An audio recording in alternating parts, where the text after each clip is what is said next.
کچے گھر، کہاں ماربل، کہاں چیزیں، کچے گھر. دراصل وہ سانپ کی لکیر نہیں تھی، وہ اصل میں آپس میں سینگ اڑے ہوئے تھے. کوئی گھر میں کوئی آپس میں دشمنی اور مخالفت چل رہی تھی. ایک دیورانی ایسا کرتی کہ وہاں ایسے انداز سے لکیر اس کے کمرے میں لگا دیتی کہ سانپ یہاں سے کمرے کے اندر داخل ہوا ہے. یہ زبان کی تیز تھی، وہ بالکل ٹھنڈی میٹھی تھی، ایویں جی گھیو دا گھڑا ہوتے. یہ زبان کی تیز تھی، وہ بالکل تھی. اس نے کیا کیا؟ انہوں نے کہا میں تیرا سکون برباد کر دوں گی. وہ ایک لکیر لگا دیتی تھی ایسی. اب کمرے میں سانپ ہے. لکیر نے بتایا سانپ نہ آواز آئی نہ پھنکار آئی، صرف لکیر کو دیکھا. اب کمرے کے اندر جا نہیں رہے کہ میرے کمرے میں سانپ ہے. انہوں نے گھر کا سارا سامان اتھیل ڈالا، یہ کہیں نہیں ہے. یہ کسی نے تیرے ساتھ مکر و فریب کیا ایسی اور نہ ہے. اچھا انہوں نے کہا اگر ہوتا تو کہاں ہے؟ نکل گیا ہوگا. انہوں نے کہا نہیں، سانپ ہے. سانپ کیس میرے پاس آیا کہ جی سانپ کے اوپر کوئی جادو کیا گیا ہے، لہذا سانپ میرے پر مسلط کیا گیا. بڑی مشکل سے اس اللہ کی بندی کو یقین دلایا کہ سانپ نہیں ہے. اچھا کوئی وظیفہ بتا دے اگر ہو. ہاں میں نے کہا چلو وظیفہ بتا دیتا ہوں. اگر ہو بھی تو میں نے کہا سلام علی نوح فی العالمین. جس گھر میں سانپ ہو، بچھو ہو، جس گھر میں کیڑے مکوڑے ہوں، کہ وہ کسی نے آزمایا؟ آپ نے آزمایا. اور کس نے آزمایا؟ آپ نے.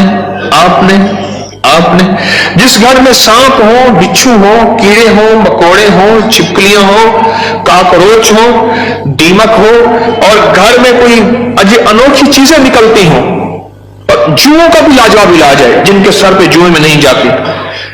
تو قرآن کی آیت ہے سلام علی نوح فی العالمین. بس چھوٹی سی مبارک آیت ہے. سلام، تم میں ٹھیک پڑھ لو، سلام علی نوح فی العالمین. بس یہ 11 بار ہر نماز کے بعد پڑھ لیں. ایک تصویر صبح شام پڑھ لیں، سارا دن کثرت سے پڑھ لیں. کیا فائدہ ہوا آپ کو؟ آپ کے وسوسے تھے، اس سے وسوسے ختم ہوئے. بتا رہا تھا ادھر سے. ہاں